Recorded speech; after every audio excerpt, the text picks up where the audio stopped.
प्यार करता था और उसकी खूब देखभाल करता और उसको सबसे श्रेष्ठ मानता था। वो अपनी तीसरी पत्नी से भी प्यार करता था और हमेशा उसे अपने मित्रों को दिखाना चाहता था। हालांकि उसे हमेशा डर था कि वो कभी भी किसी दूसरे इंसान के साथ भाग सकती है। वो अपनी दूसरी पत्नी से भी प्यार करता था। जब भी उसे कोई परेशानी आती तो वो अपने दूसरे नंबर की पत्नी के पास जाता और वो उसकी समस्या सुलझा देती। वो अपनी पहली पत्नी से प्यार नहीं करता था, जबकि पत्नी उससे बहुत गहरा प्यार करती थी और उसकी खूब देखभाल करती थी। एक दिन वो बहुत बीमार पड़ गया और जानता था कि जल्द ही वो मर जाएगा। उसने अपने आप से कहा, मेरी 4 पत्नियां हैं, उनमें से मैं एक को अपने साथ ले जाता हूं। जब मैं मरूं तो वो मरने में मेरा साथ दे। तब उसने चौथी पत्नी से अपने साथ आने को कहा तो वो बोली, नहीं, ऐसा तो नहीं हो सकता, और चली गई।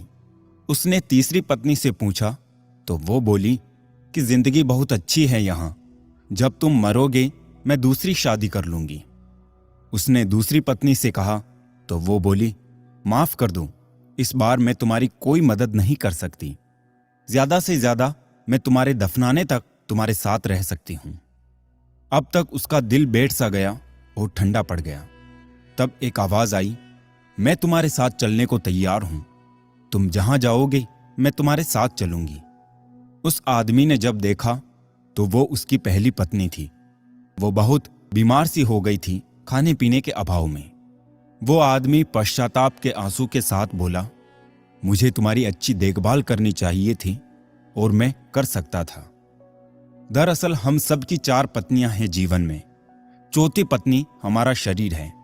हम चाहे जितना सजा ले संवार ले, पर जब हम मरेंगे तो ये हमारा साथ छोड़ देगी। तीसरी पत्नी है हमारी जमा पूंजी, रुतबा।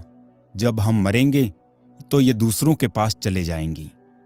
दूसरी पत्नी है हमारे दोस्त व रिश्तेदार, चाहे वो कितने भी करीबी क्यों ना हो।